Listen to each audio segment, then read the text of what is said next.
is your fist. All Your right. sanitized fist. All right. All right. I'd like to call the March 19th Kaysville City Council meeting to order.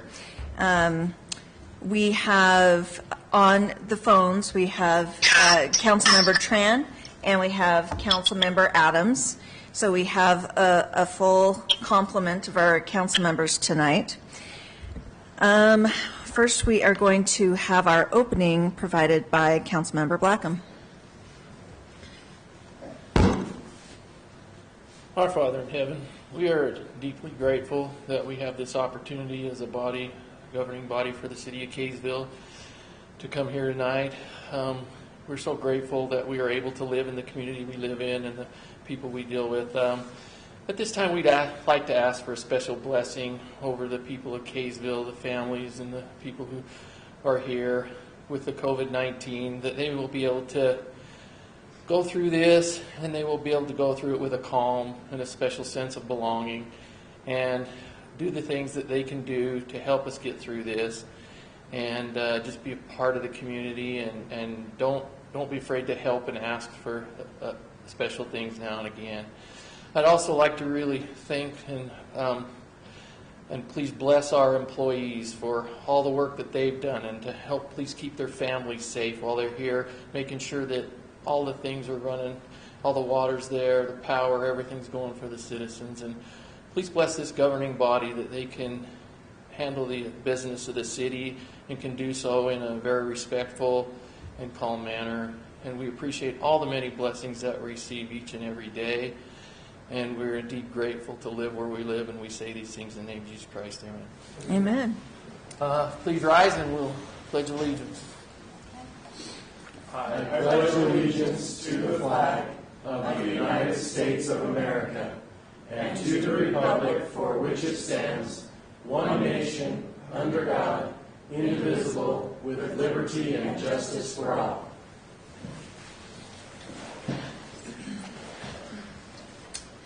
I'm just counting up the number of people in this room. There are 10 people in this room, so we are abiding by all the recommendations. All right. First thing we're going to do is have a declaration of any conflicts of interest.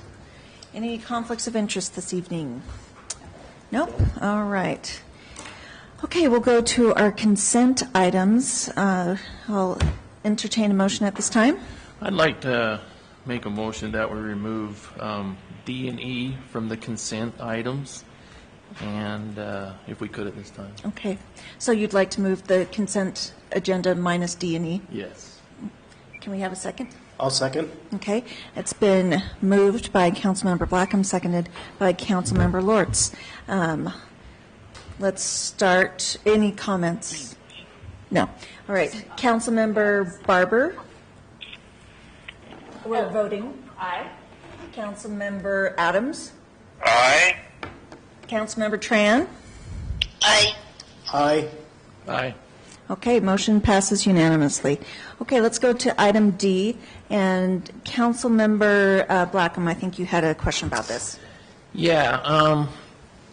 This is the one that talks about the water tank, and with the water tank, there's also a water line that has to be built with that. And I'm going to have Josh talk more about it. But what we have is there's a section of where the water line comes down, and there's a roadway that the water line is in that is part of the development. And if you look at that, you'll see that the grades on that south side do not match the adjacent property to the south. And so what it really does is when Kaysville did this development, they entered into a development agreement that required they have two accesses going to the property to the south. And those accesses, if you read the ordinance, it says that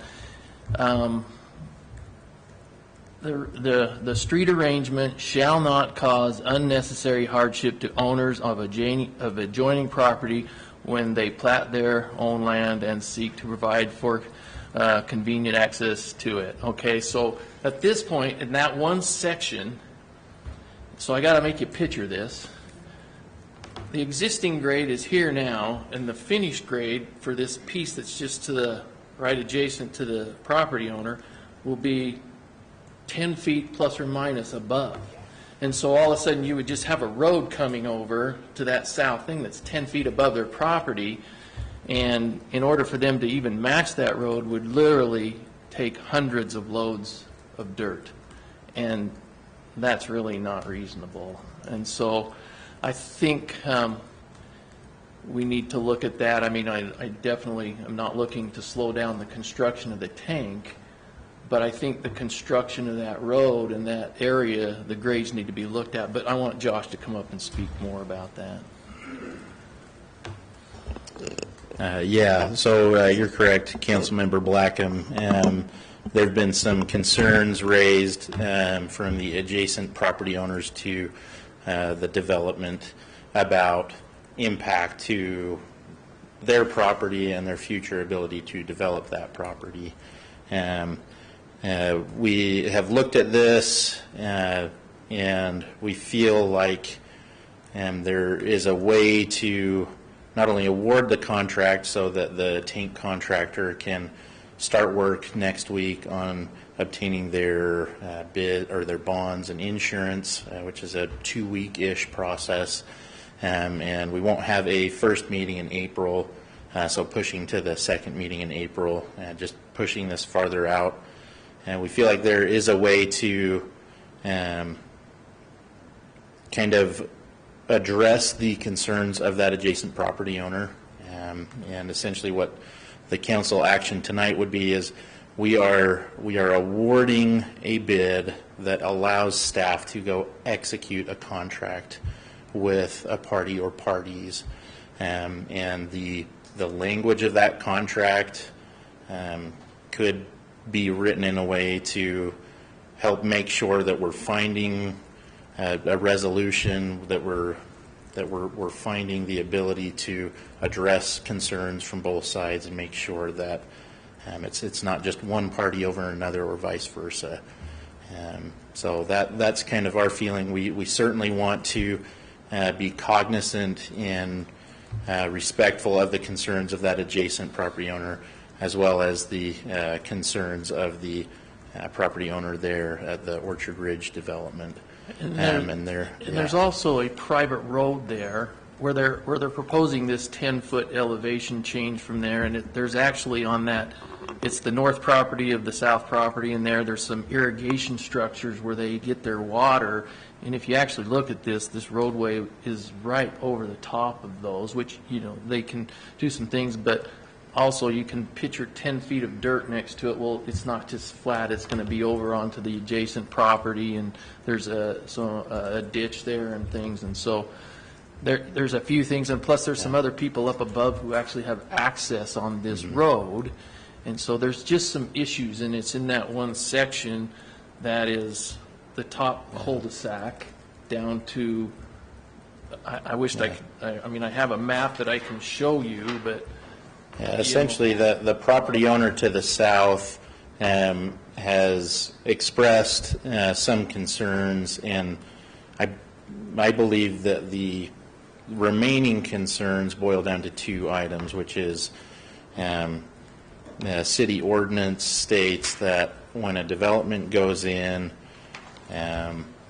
the development has to stub roads in such a way that future adjacent developments can be undertaken so that they will connect to each other, and to be done so in a way where it does not cause the future parties to encounter undue hardship, I think is the term. yeah, the it does. It says cause unnecessary hardship to owners adjacent property.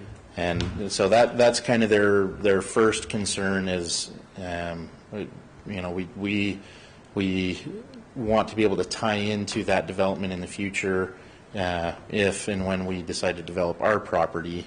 And then the second concern is related to, like you had mentioned, some irrigation ditches and head gates that exist right where this road would be coming through, and wanting to continue the use that has been existing prior to the project, after the project starts and is even finished. So those are kind of the two main concerns that we've heard from the property owner. And there are city ordinances that address portions of those concerns. And I think, like in any situation, the best resolution is one where two parties are working with each other to kind of find that middle ground and find something that will work for both parties. And we feel like there is the ability to award and still work on those. Awarding the contract, I guess what I'm saying, in my opinion, we don't award the contract and say that, the adjacent property owner has no protections and we're going to charge forward. And we're also not saying that we're awarding the contract and there's other things that we're going to look at, so the developer is disadvantaged. And I think there's still plenty of room for discussion there. Okay, all And right. I'm ready to, I'll make a motion after everybody's had a opportunity. Okay. Councilmember Barber, did you have something to say? I've had a lot of similar, sorry, John, taking the microphone. Similar questions.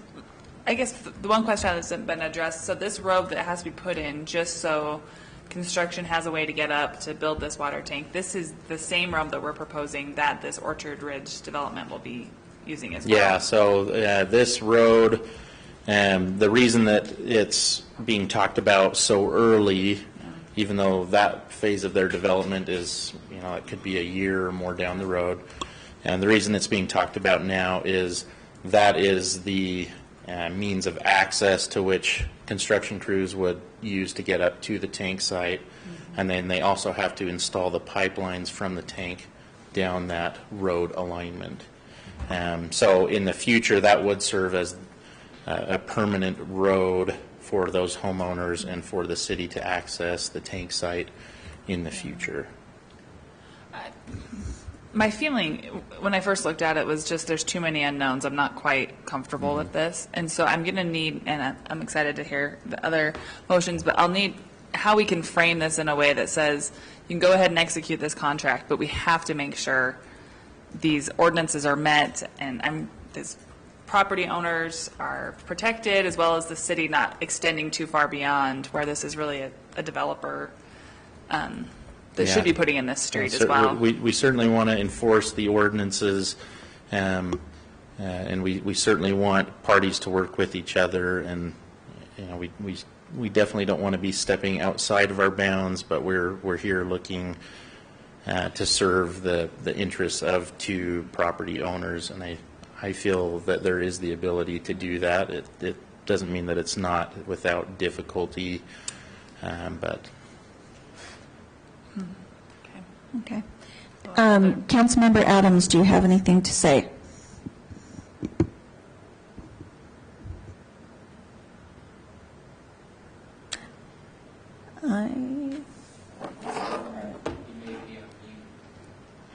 Are you on mute, Councilmember Adams? Yes, sorry about that. So we're trying to listen to, I'm trying to listen to, it's hard to hear you guys, but I can hear it on Kaysville Live, which is about 25 seconds behind.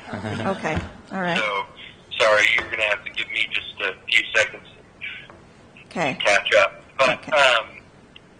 I think I share the same sentiment that Councilmember Barber shares, as far as there are a lot of unknowns, and, of course, I've received a couple of emails from the adjacent owners expressing extensively their concerns, and so I think that would probably be my, where my hesitation comes is how do we on the fly know that we can address all of their concerns, and with Josh, does Josh feel like we can address all of those while still awarding the bid for building it? That would be my biggest concern. Okay. I think, and maybe this is a good question for Nick. We do have a couple of ordinances that touch on some of their concerns, and the ordinances aren't 100% black and white of, defining like what undue hardship is. I think it would be helpful as a staff member to receive some direction of what maybe council's interpretation of that ordinance might be. Well, some direction on how to proceed. I don't know. I'll be honest, the adjacent property owner having to get a couple hundred loads of dirt, to me, is an undue hardship. Okay. That is no question. That's an undue hardship to require somebody to bring in a couple hundred loads of dirt, and that's just to get the road. I think one thing, and I mean, I don't disagree, but I think one thing you need to remember is the action item, or what the item is tonight, is an award of a bid. So is this, what we're looking at tonight is this the contractor that we want to build our tank? That's the item we're deciding. Now, when they engineer it, I think we can engineer it with the idea that we need to make it as accessible as property to this property owner to the south. But I also think there are some engineering constraints, or I wouldn't say there are some. There could be some engineering constraints that make it so that the 10 feet is as good or as low as you can make it while maintaining the slopes necessary. I don't think that's something that, and maybe I'm speaking out of turn, but I don't think that's something that Josh can speak to tonight until they've engineered it more fully and begun construction.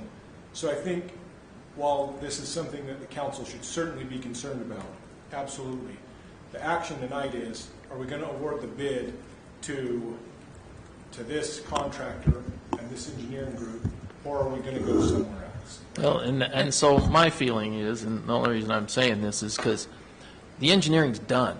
It's all done. And so what we're talking about is changing the engineering, but we're only talking about changing a short portion of one road. And that's why I'm not against awarding the contract and getting the tank going, because there's so much to do beyond this one section of road that has to get done.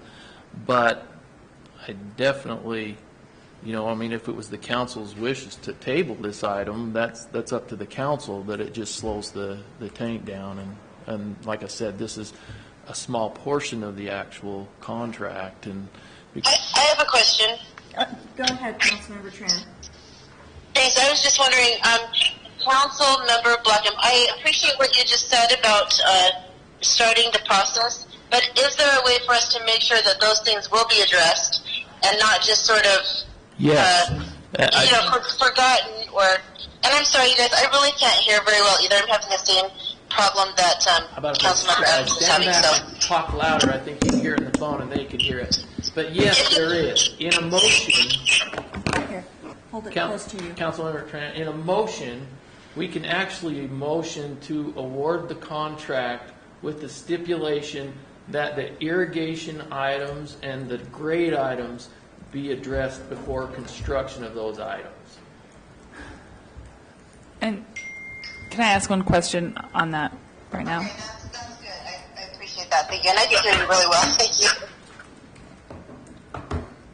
Mayor, can I ask? Yes, a question? Councilmember Barber, thank you. I think my only question is, because we'll never see this again. Once this is awarded, this contract is awarded, this is kind of our only chance to ensure this. And granted, this is more detailed than we usually get into awarding of a contract, but because of these issues coming up, I also have to say there has to be some level of congruency with, these are the ordinances, they will be upheld. This is the legislative process versus the administrative process of making sure they go through them. So I would be comfortable, is it okay to say? I would be comfortable if we approved it with the recommendation or requirement that they adhere to them. And then let the ordinances do their work, right? Yes. Councilmember Lortz. Here, I'll talk down to you, Tammy, so hopefully you can hear her. Well, she's 5 foot. Oh, gosh. No pun intended. Sorry, Tammy. So, Josh, my question on this, and it's not about this specific project necessarily, but how do we prevent in the future that kind of a disconnect occurring where it has to come at the very last minute to say, oh, this is going to really cause a burden? What can we learn from this instance to try to help us prevent that in the future? This is a really unique project, unique the subdivision itself, and unique the tank construction project. We're used to working with existing roadways or other existing infrastructure that we're going to be tying into if we were going to be, constructing a water tank. And this development is unique in the respect that this has been a really long process of evaluating just the annexation and then portions of the design. And I'll admit that from my end, my focus has almost been completely on the water tank and the pump and the lines servicing that. And I think it's good that people ask questions and they raise concerns because it gives you the opportunity to look closer at these items.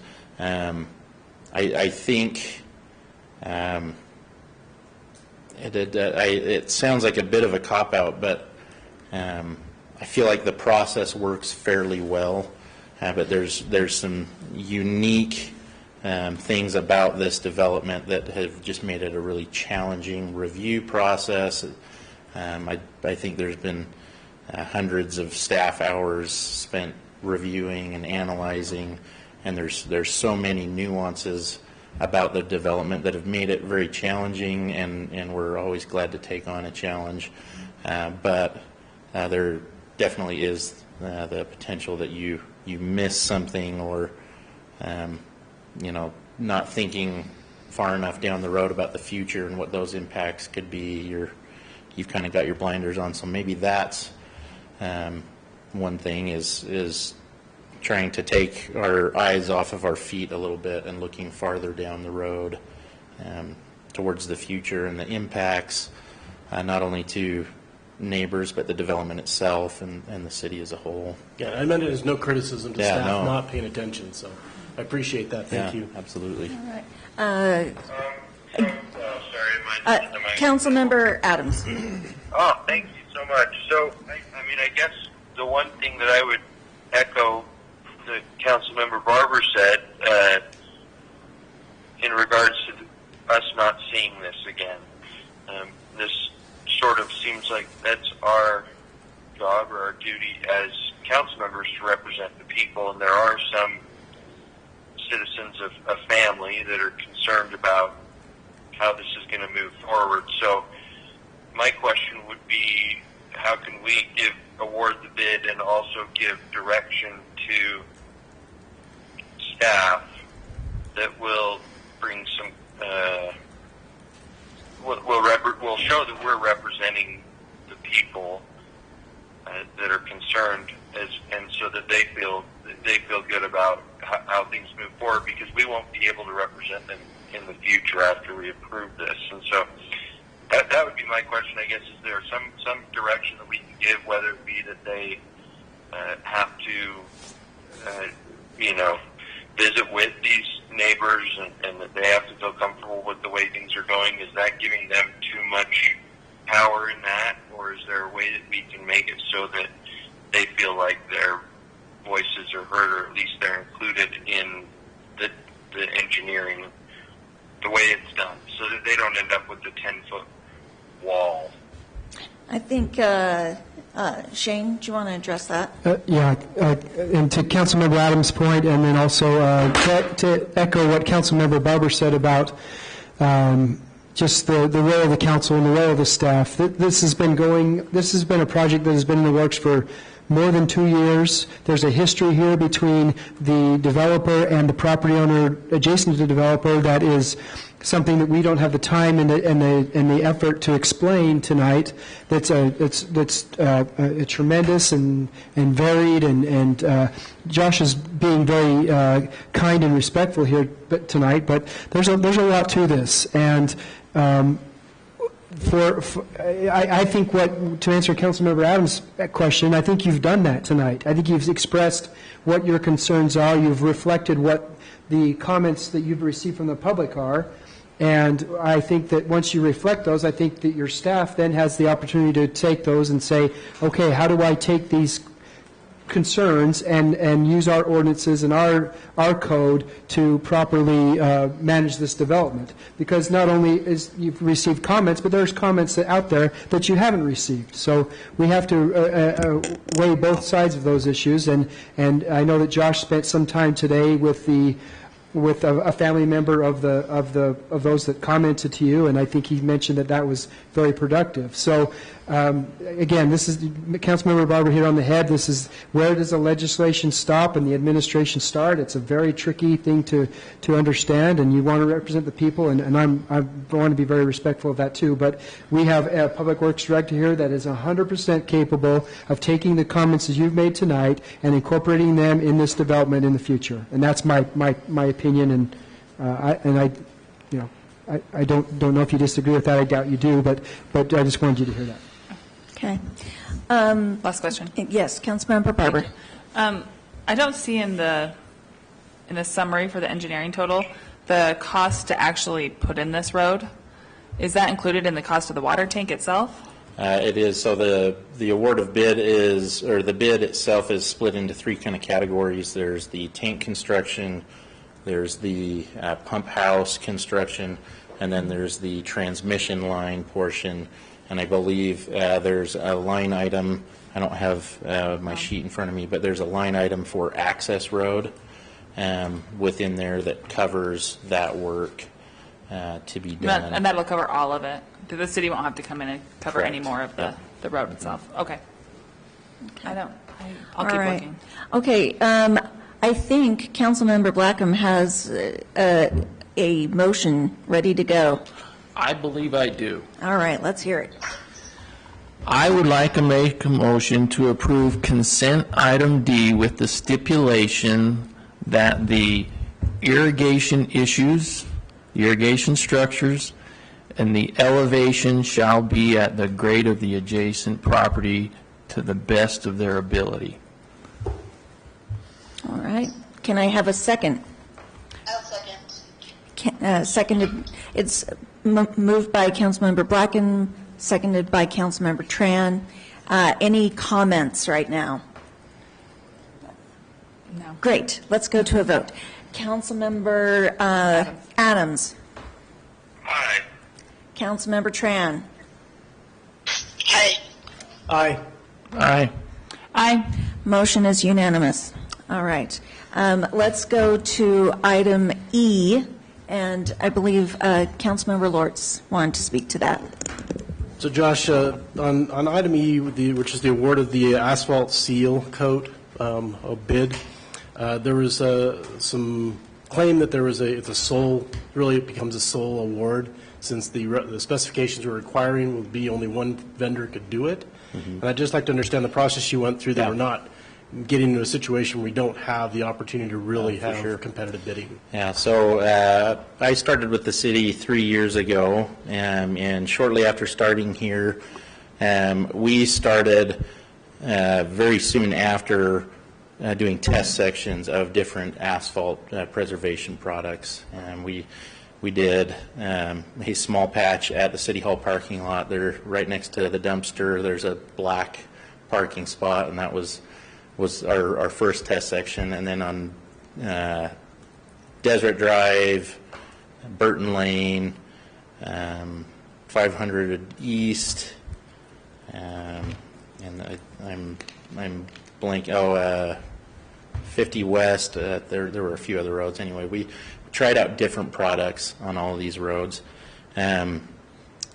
Seal coat suppliers and contractors have been fairly good to work with, but I will say every year that we've tried to do a seal coat project, not just a test section, but a large project, we've met with resistance, whether it's complaints filed with the AGC, threats of lawsuits, bids being contested, or just otherwise frustration being kind of shared with us. And we understand that frustration, but I think there's other cities that we've talked to that feel the same frustration in that anytime we try to do a seal coat, we kind of have found ourselves caught in the crosshairs of whether it's suppliers and contractors just competing, or maybe there's suppliers and contractors that maybe don't get along quite so well. The first attempt that we made at a seal coat project, we tried to put out kind of a general name for seal coat, and it turned out that that general name that we put out was a proprietary name, a high-density mineral bond. And so the supplier of that product said, hey, I just want to let you know, if you award the bid to anybody but this specific product, this is what you're going to be facing. So we changed that. APWA Utah used to have a spec that you could use. You'd put it in your bid documents. This is the spec of seal coat that we're looking for. And APWA Utah, I believe, was sued by a vendor who either felt that that spec was unfair, or for whatever reason APWA scrapped it and the spec no longer exists. So we tried to create our own spec with an engineering consultant. We put that out. It was awarded to a contractor, and when they submitted what their project or what their product was, another contractor kind of raised a flag, and I know for a fact that that doesn't meet the spec, and there started to be some infighting, and there were threats of a lawsuit. There was complaints filed with AGC. And so we ended up just going with a different product. The next year, which was last year, we had identified various products, and in watching how they've held up to traffic and just our general satisfaction with them, we identified one that we liked slightly more than others, and we put that out last year. And again, the furor kind of kicked in, and we're not advocating for any specific contractor or even advocating for the company that makes a certain product. All we're saying is, man, as we have looked at this and we're watching it on the ground, with the limited staff resources that we have to not be able to award, 2, 3, 4 different contracts, we have one shot each year. Let's go with the one that we've liked. Let's see how it does. That's what we're going to do for the year. We come to a point where we've got to get something out the door. We don't have a spec that we can rely on, and we're grateful that vendors have worked with us and letting us do test sections, including the gentleman that has reached out.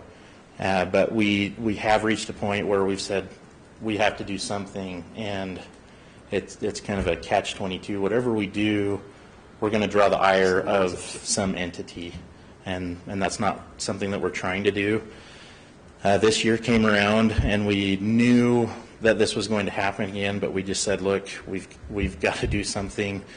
We had abandoned that last year, and we said, well, we're moving forward. We're going to do this. We put this out, and we're finding ourselves in a similar situation where there are currently only 2 contractors in the state that have access to this product. And unfortunately, we don't control who has access to that product, who can bring it to us. All we've been able to do internally as staff is identify, we've really liked this product. It's been a good product. We've been assured that there's additional contractors coming in the future that will have access to it, but for right now, this snapshot in time, that's what we're trying to move forward with. And the procurement policy does give the city the ability to identify, especially as we've tried things out. We can award or reject a bid for any reason, but we feel like we're not doing that just to show favor to one entity or just... So Josh, maybe I can just kind of simplify. Yeah. You're saying you believe we're getting the best value with the award that you're wanting to make. And with the limitations that we have of... Right. I mean, obviously you've got complications in how to bid this. So, as you can tell, I could probably talk about this for an hour, and I'm sure you would be fascinated hear all about that. And we are respectful of contractor and vendor concerns. But we would ask for some sort of help in trying to navigate what do we do? Because it seems like no matter what we do, other cities have recommended to us, well, don't do seal coats. Just put a big giant chip seal on a brand new road, and we don't want to do that. So yeah, that's where we find ourselves. We feel like it's a very good product, and we're excited to move forward there. Okay. Thank you. Thanks. I think that is great. One question. Yes, Councilmember Barber. Is there in that procurement process, is there a way that we just have to document, why staff is choosing to go with other products based on another one? Yeah, to so show? Nick is We've done that. jumping at the. Yeah. I knew there was, but We've, Josh and I have communicated with the gentleman that Yeah. put in the comment Yeah. and explained our reasonings for that. And I don't know that the procurement policy requires us. I'd have to review that. Yeah. But in this case, we have explained our reasoning to this gentleman, and anybody else that was interested, we'd be happy to share that with them. And is it a good policy to do business with people who are hyper litigious? I have a problem with that. Anyway, I'll just say that I, as an individual, would have concerns about doing business with people who are hyper litigious. That's not good business not good business. Anyway. I say my only reason for bringing it up is I just want to make sure all the residents understand that you went through a very thorough process to make this decision. It's not just a kind of, oh, hey, who do we want to do this time? You've been taking years to figure out what works for the city and gives us the best value. So I appreciate it, Josh. Thank you. Thank you.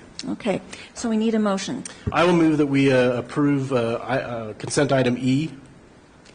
I'll second. It's been moved by Councilmember Lortz, seconded by Councilmember Barber. Any comments? No. We will go to vote. Councilmember Tran. Aye. Aye. Aye. Aye. And Councilmember Adams. Aye. All right. Motion passes unanimously. All right. All right, we're going to go on to our action items. Is it Nick? Are you going to talk about this? Yeah, I Thanks. can present this one Please. for sure. So we had a telephonic, an ordinance that allowed us to do telephonic meetings. And with the coronavirus pandemic going on, we looked at that to see if that was something we could utilize.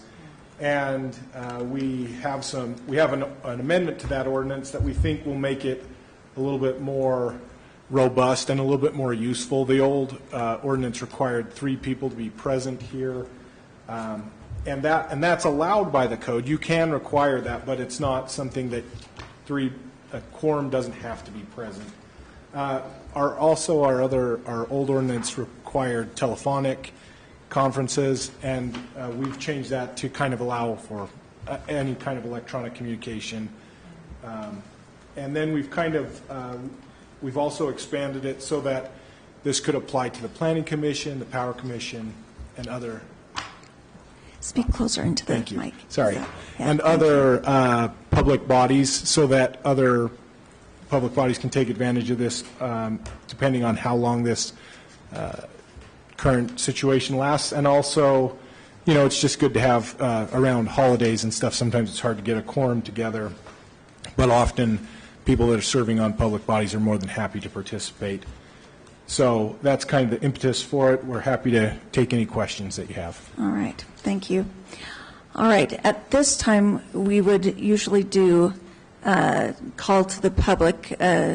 We do not, did we get any comments on this? We only received one comment through the website, to the email address, and that's the comment from Mr. Moody that you have all read and we just discussed. That was the only comment we received.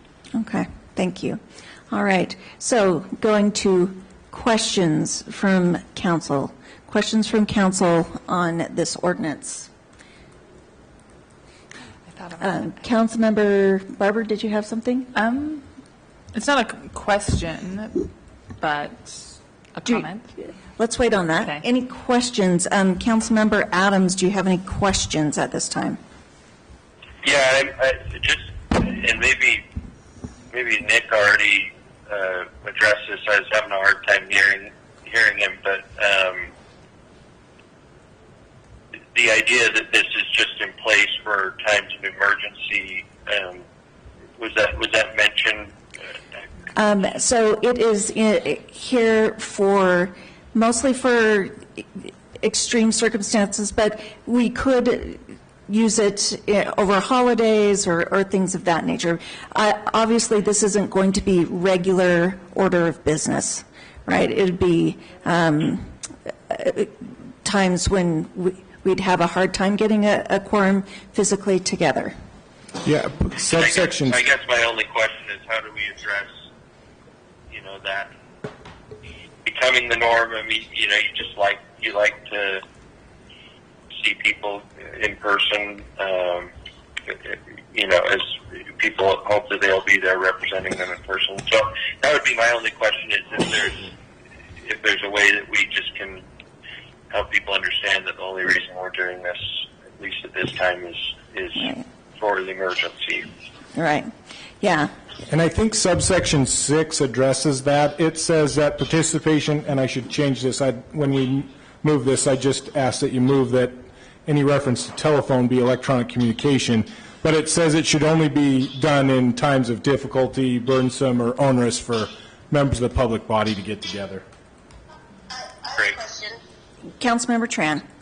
Okay, so I guess my question would be, who has the authority to make the decision as to whether or not it should be an electronic meeting or not?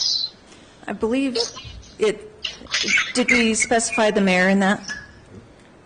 It would typically be the mayor, but we did not specifically give that authority to the mayor. I'm happy to put that in as well.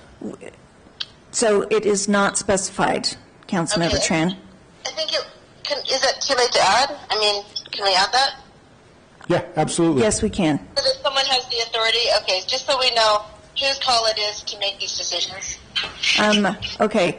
Would you recommend that be the mayor? Oh, me first. No pressure? All right. Sure, I think it should be maybe a unanimous decision by council. Would that be appropriate? No. Or not unanimous. But should it be a conversation or? Perhaps what it could be is with two members of council, or I really don't want to make it that. The mayor sets the agenda. The I just mayor think does set the agenda. That's more Okay, that's appropriate Yeah. for the mayor to do it. Okay. And you probably could Me. consider Yeah. it to council You members always too. have to Someone recommend should it to the mayor. Someone should have the responsibility. Yes, I think it'll probably be the mayor. And as Councilmember Barber brought out, if two members of council request that something be brought to the attention of the entire body, it would be. So that's the backup, I would imagine. All right? Okay. Councilmember Blackham? I just have one question, and I'm sure Nick will answer this because I'm sure he's read it 100 times, but he's got to make me feel good about it. Under the Utah legislature, Utah State Code, under section 524207, it says, as otherwise provided for a charter school in section 524209, a public body may convene and conduct an electronic meeting in accordance with this section. And then it goes down and it goes to 2B. And 2B says, the resolution, rule, or ordinance may prohibit or limit electronic meetings based on a budget, policy, or legislative. And then and it has I's. It says BI, and then it's a BII. And it says, A says, require the quorum of the public body to be present at a single anchor location for the meeting and vote to approve establishment of an electronic meeting in order to include the members of our public body through an electronic connection. So we can supersede that is what I guess I'm asking. Well, the city council can't supersede state code, but the state code, you can require that a quorum be present. You may require that if you'd like, but you don't have to. You don't require it. have to. Yeah. Okay. And Did I understand that you could designate a device as a location? You can under the executive order that's Okay, currently in that's- place. all right. From the governor, but you cannot under typical situation. Okay. You have to have a physical location under typical, under quote unquote normal situation so that the public can assemble and watch the meeting. That's, Okay. of course, the reason that that's not in place today is because the governor yesterday signed an executive order suspending those aspects of the code. Okay. Last question. Yes, Councilmember Barber. About electronic commenting, in the case that we're all remote calling in, did we address that? I know we did in our communications, but about a resident being able to submit a comment, a public comment. Well, the code as it's proposed, the city ordinance as it's proposed would require one person to be physically present here, and the public comment would proceed as normal. This process that we're going through tonight where we're receiving electronic communication, that's another aspect of the executive order that the governor has. So that was what I was wondering. In the future, it's kind of hard because we have two different things that we're looking at.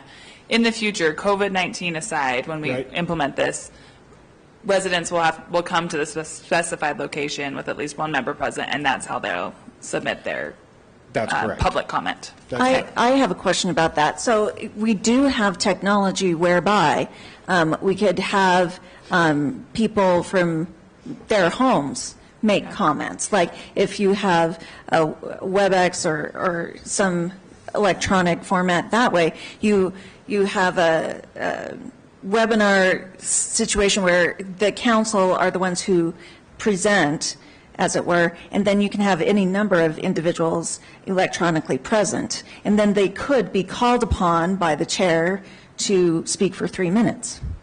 Could they not?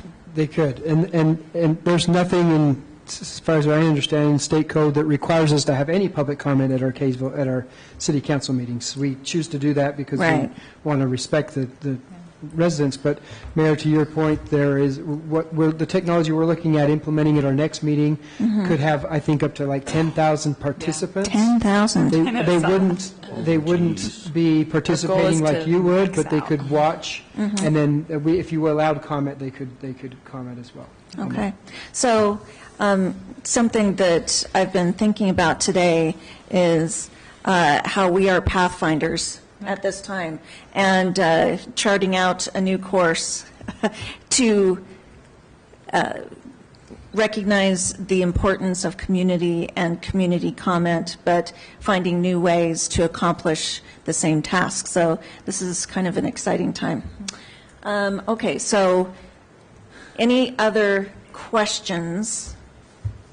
Any questions, Councilmember Tran? Any more? I just have one random question, and you might have already addressed it. So it talks about one member of the body should be physically present at the meeting. Yes. In our ordinance, does it specify that the meetings have to be held any specific place, or is it just wherever it's designated? I believe it's wherever it's designated. Is that correct, Nick? The state statute says it has to establish one or more anchor locations for public meetings, at least one of which is the building and political subdivision where the public body would normally meet if they were not holding an electronic meeting. Did you hear that, Tammy? I heard some of it. Okay, so one of the anchor locations needs to be basically City Hall. Okay. Okay? Yeah, all right. Okay. Councilmember Adams, do you have any questions? Maybe you guys answered this. I got really hard to hear there, that last one, so I'll just ask my question. If it's redundant, then I apologize. But if we designate that it's going to be a non-digital meeting, were you saying that also people could still, would that keep people from coming to the meeting to make comments? I guess I'm just envisioning this, what we're dealing with right now, where it's 20 seconds behind, and people are saying, "Oh man, we just, I wanted to make a comment, I sent my comment in, and then it got left in the dust," or never made it. You know what I mean? Sure. I'd hate to keep people from not being able to come. So I guess what my question would be, in summary, is will we be designating those meetings as such, and otherwise the meetings require, if you want to comment, you've got to come to the meeting? That's a good question. So how I foresee this being utilized is that I think that we are mostly going to meet, as usual, in person together at the eventual City Hall, and the public will be there to comment just as usual. However, when we do have electronic meetings and we have somebody at a specified location, I would assume that there would be some provision for some members of the public to be there. If this requirement to have no more than 10 individuals together in one location carries on for a long time, that would be a problem. But I think when we go back to normal order of business, it shouldn't be a problem. Does that answer your question? Yeah, I think so. I think I'm just making sure that people don't think that going forward we're going to have we're going to ice them out. Yeah, or that we're also going to allow the digital format to continue. Once we go back to all of us being there, you've got to get out from behind your computer and come to the meeting. Yes. Always in person is better. And, there are some individuals in our community who just prefer not to participate digitally. And we want to be able to accommodate them as well. So, whenever possible. All right. So, Councilmember Tran? Hi, Mayor. I just had one last question. Mm-hmm. So, just so I understand, I know that we're doing this only because Governor Herbert had a declaration that kind of made an amendment to the Open Meetings Act or some kind of exception to it. Mm-hmm. So Nick, is this format something that we can't normally do unless something like that is in place? To not have a quorum present? Actually, or does it count as present because it's electronic? You know what? I'll answer that real quick because we can use this in other situations, like, for instance, over the holidays, when it's hard to get a quorum together, et cetera. So I do not feel that it will be the exception rather than the rule, but it is an allowed method. But I think that, as Councilmember Adams brought up, we do want to go to regular order of business as soon as possible. Yeah, absolutely. Okay, I was just curious about that. Thanks. Okay, all right. Anything else? No. All right. Have we made a motion yet? Nope. I'm ready. Okay, Councilmember Barber. Did I get this right? Okay. I'll make a motion that we approve the ordinance amending Title II, Chapter 2, Section 4 of the Kaysville Municipal Code, amending provisions regarding participating in meetings by telephone with the change in Section 6. Participation should be by electronic communication. Is that right? And in the title, just anywhere. Oh, and in the anywhere it says telephone. You do a find and replace to change it to electronic communication. And also with the addition that by decision of the mayor, which circumstances it would be difficult, burdensome, or onerous for the member to be physically present. All right. Do we have a second? I'll second. Okay. It's been moved by Councilmember Barber, seconded by Councilmember Lortz. Any comments at this time?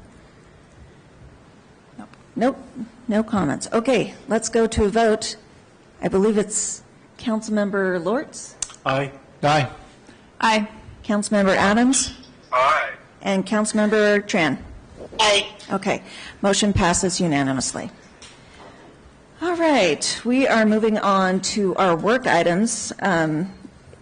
Kaysville City Personnel Rules and Regulations, changes to Section 13.7 Benefits Administration Waiver Coverage. Shane. Yes, Mayor, thank you. a pretty small change to our human resource manual. In the past, we have not allowed any of our employees to not take our health insurance. This was to keep our group healthy, not let maybe our unhealthy people jump off if that was the case. But we've gotten large enough, and in conjunction with some meetings with our health plan administrators, they've mentioned that this isn't a big deal at all. We've had some requests, because they have health insurance with their spouse, to not be required to, because we do make them participate in the financial cost of that health insurance, that they could just be removed from our plan. And they said that won't affect our premiums. That should be no problem whatsoever. So we wanted to change this in our human resource manual to give us the ability to say, okay, you don't have to be on the plan. So that's All right. it in a That's nutshell. Succinct. All right. So any comments on that? Councilmember Blackham. The only thing I have is, I know that it was a big deal when we had insurance with Kaysville City to hit that 100-person mark, because it made it so that we were more bondable or something, or people could, it had a big deal. And right now I think we have 109 full-time employees who are on the health insurance plan.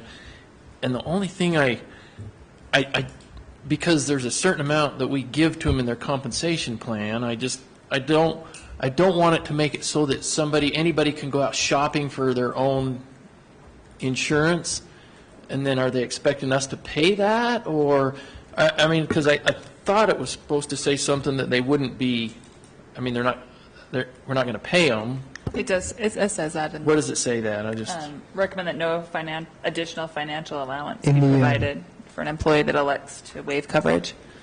and you see what I'm saying? The only thing I'm concerned about is that 100 mark was a big deal at the time, and I don't know that it just makes it so more people can bid on your insurance. Or What it does is the 100 mark makes it so that we have access to more details about the actual usage of our insurance. So individual claims, it kind of opens up a HIPAA. I mean, I understand why the guy, and I think he should not have to go on our insurance, you know, if you're 25 years old and still living with mom and on their insurance, I get that. Yeah, and maybe two things. One is that we probably don't anticipate too many people taking advantage of this. For some of the reasons that you mentioned is we do participate in their HSA contributions, so they're giving that up as well. So you'd have to weigh, is me not paying health insurance costs, which isn't that much a month, outweigh whatever the city is contributing in HSA. So I don't anticipate too many people taking advantage of that. But the second thing is in discussions with our health insurance provider, if we did dip below that 100 mark, they've agreed to continue to give us the same data that we would normally get even at 100. So once we've crossed that, we don't anticipate going below it, but we should be able to still. And that was the only I was concerned, you know, because we pay a certain amount for an individual, and it says employees may waive coverage upon proof of individual medical insurance. I just didn't want it to be a common deal where everybody comes and says, I can get it for $60 cheaper and whatever, because we're kind of paying for it. And if they're thinking that we're going to give them that money back, that's really not the intent. We're not paying anybody's health insurance unless they're on our plan. Oh. They're either on our plan or they're not. That answers my question. Question. Yes. Councilmember Barber. We've gone through this several times with my husband and I, because we're both insured, but we've never been asked to show proof of insurance. Is that like to do with like national insurance laws? I don't. I can say, I mean, for our business, that's pretty standard. Really? If somebody's going to waive, we ask for evidence that they're waiving it for a reason, not just to go uninsured. That's what we're. I don't know. I guess.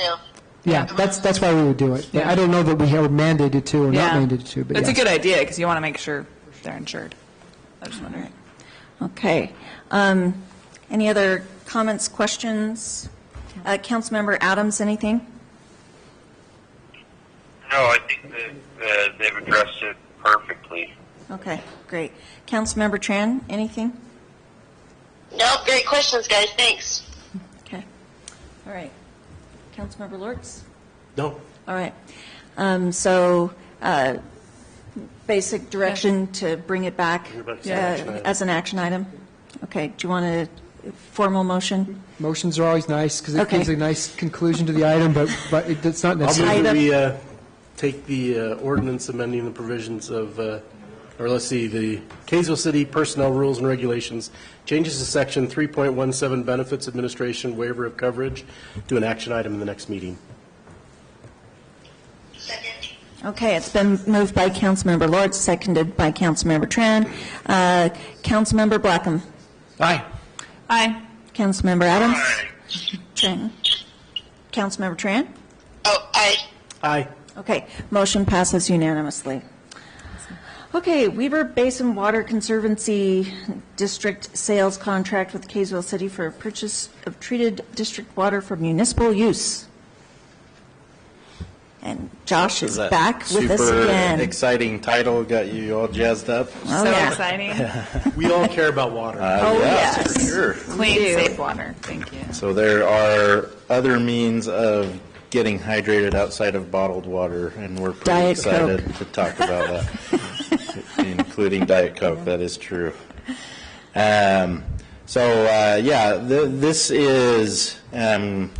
This item is kind of formalizing an agreement that the city had previously made with several parties. The city, and I have a hard time remembering how long ago. Mike, do you?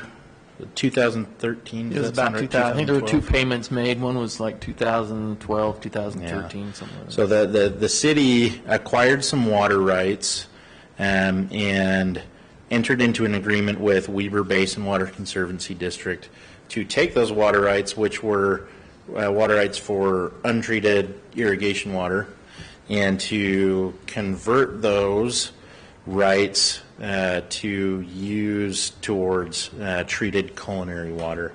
And as Councilmember Blackham referred to, the city paid a fee to Weber Basin Water Conservancy District of, I believe it was $514,800 to take that 286 acre feet and convert that to future contractable water that the city could draw on. So this agreement is formalizing the lack of a formal agreement at that time, saying, you know, yeah, we're entering into this, you've paid this money, there's some additional stipulations about if the city wants to call on this water, saying, hey, our current contract amount of 2,700 acre feet is starting to max out. We want to now start drawing on our additional 286 acre feet.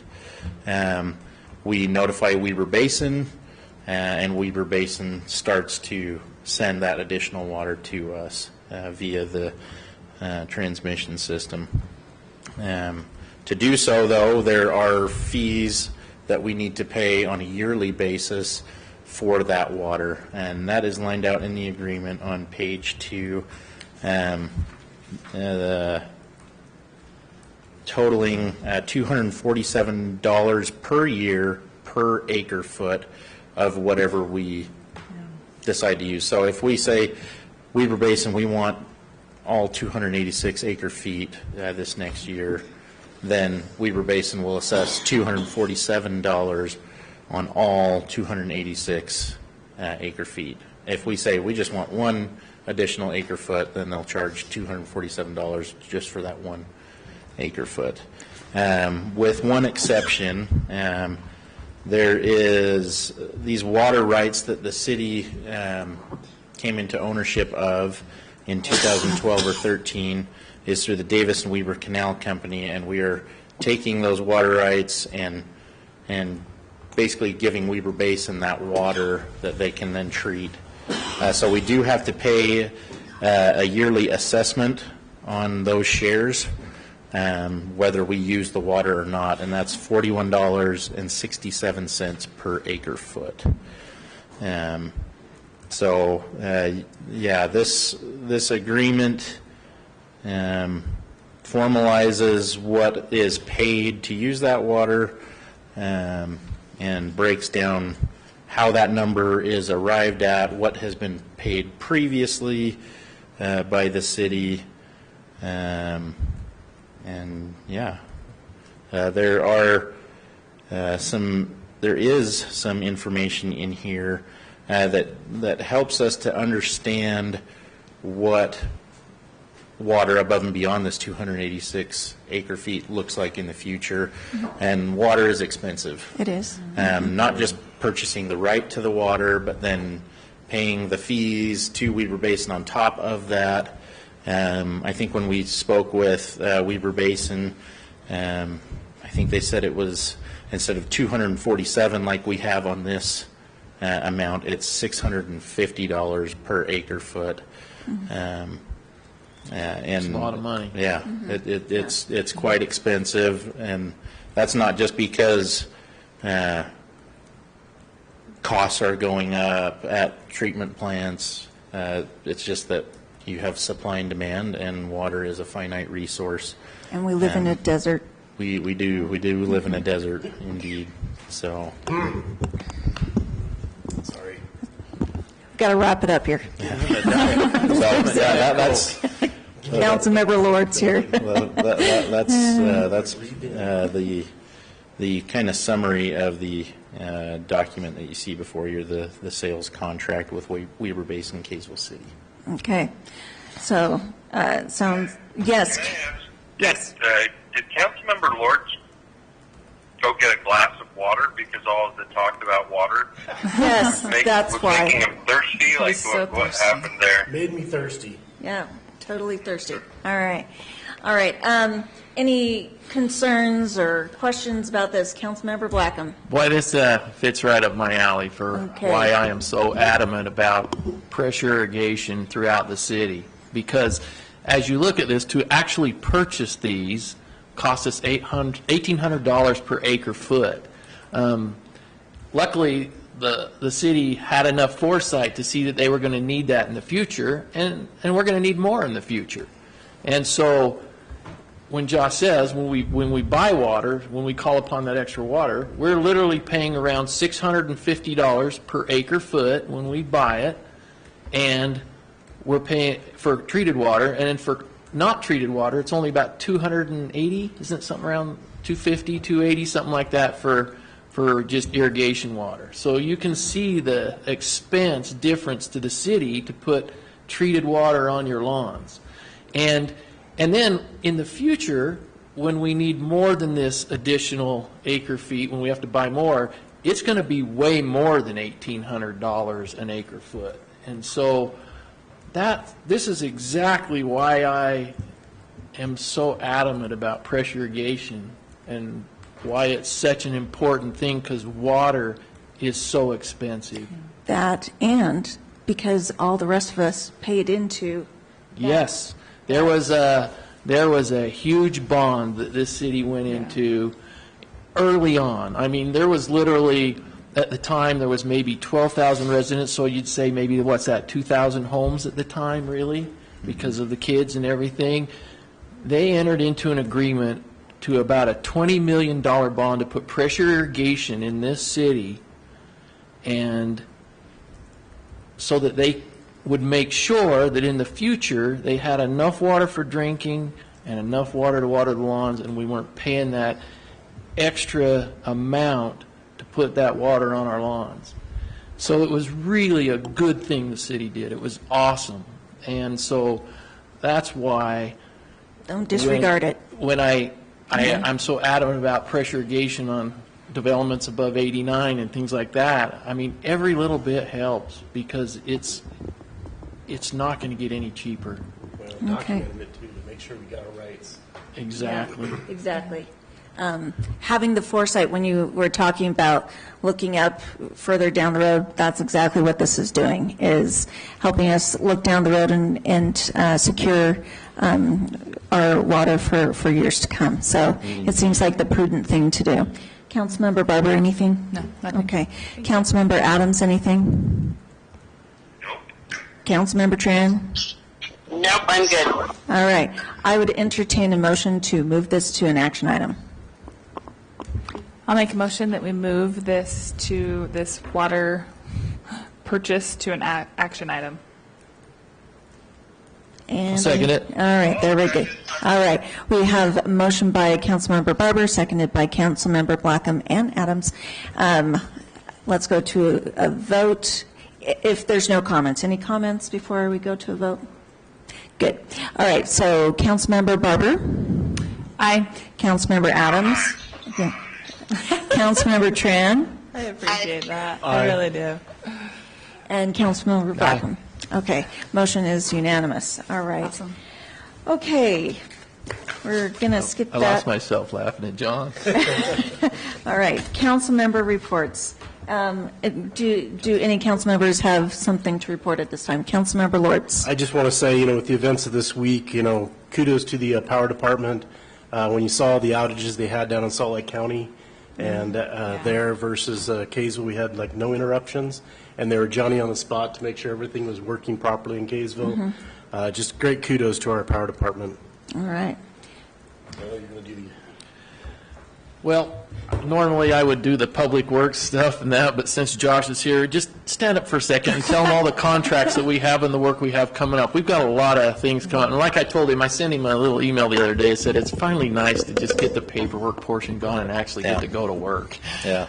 Yeah, So currently either underway or coming in the near future, we have all the work along Highway 89, which will be quite busy this summer, especially in Kaysville.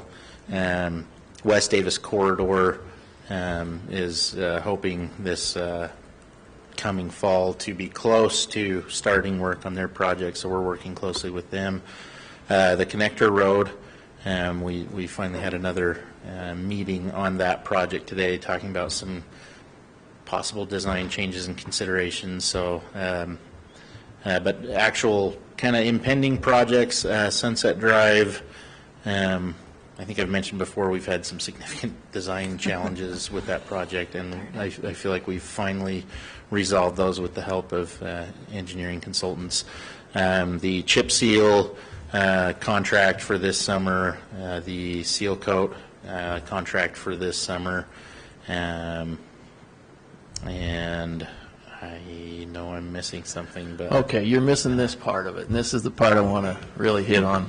Okay, so yesterday morning at 7:09 a.m. in the morning, we had an earthquake here in Kaysville City. I mean, it was in Utah, but Kaysville City, like everybody else, the first thing we did is got up, made sure everything was okay in our homes. I mean, I was already up and that, but I was over to the shop probably by 7:20, and by 7:20, Josh's people were out in force checking the water system, because that's really an important thing that we have, because if we would have had a major water break or something, we don't want to drain the water tanks. That's our storage, and that's what we need.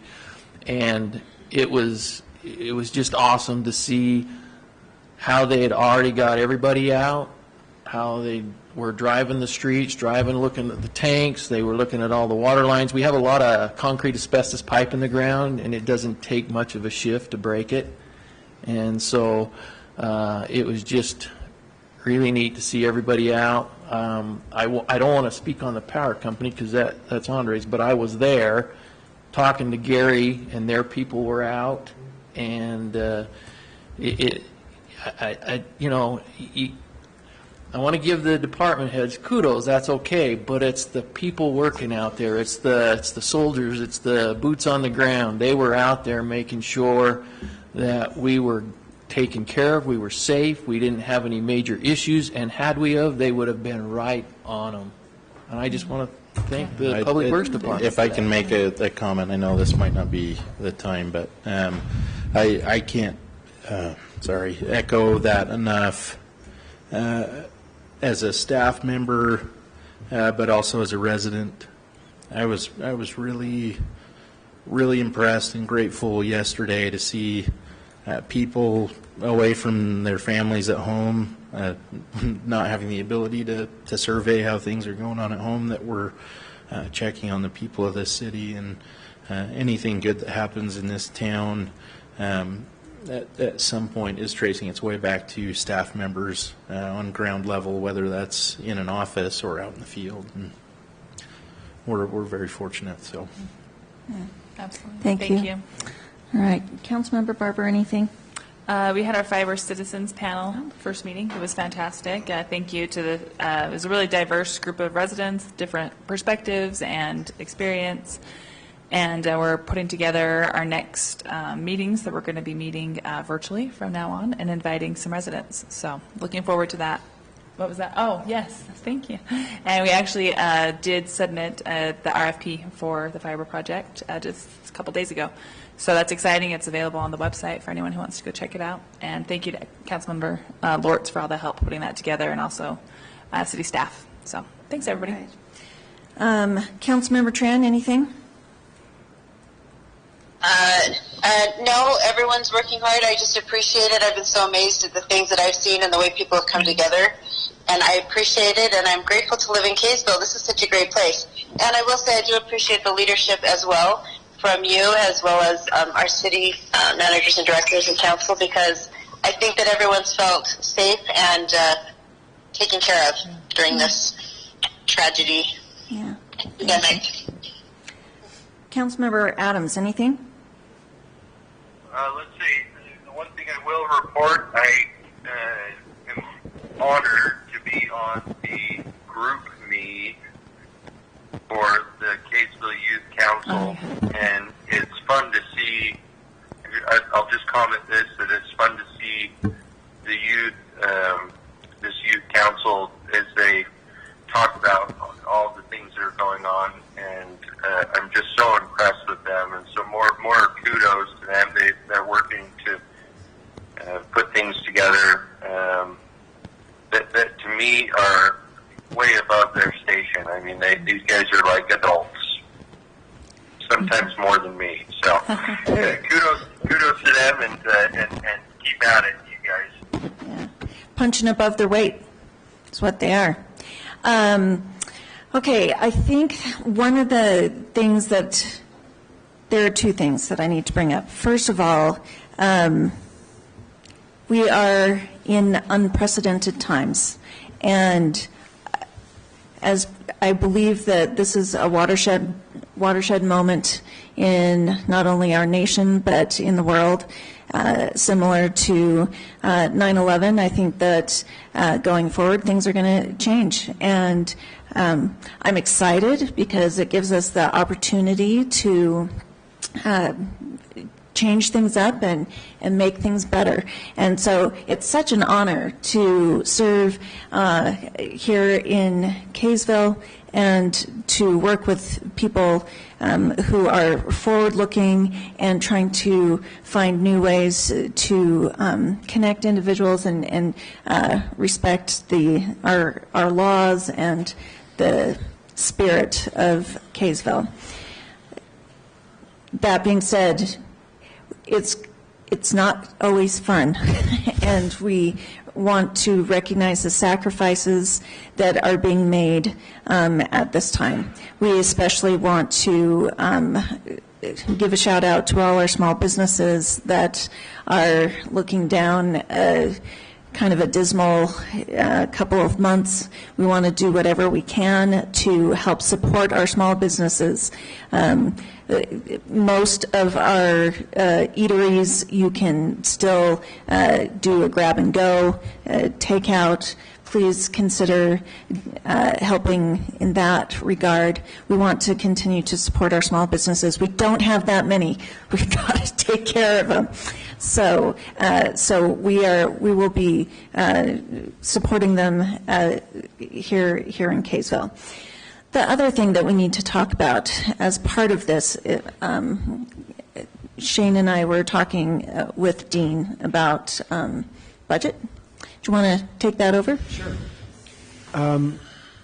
It's just really an uncertain time, and I don't think anyone would disagree with that. And it's budget time. So in many ways, this virus has hit in a very good time, but in some ways it's a real challenging time. And I think as the mayor and Dean and I met this morning, we've been talking with department heads, and we've asked them to turn in their budgets right now. And I think where we kind of landed is we're proposing to the council to maybe hit a pause on the budget.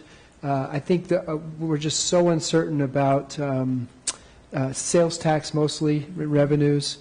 I think everyone would understand that this isn't the time for salary increases and those kinds of things. We just don't feel good about presenting anything like that, which a month and a half ago, we had a lot of presentations to make and a lot of things we wanted to do.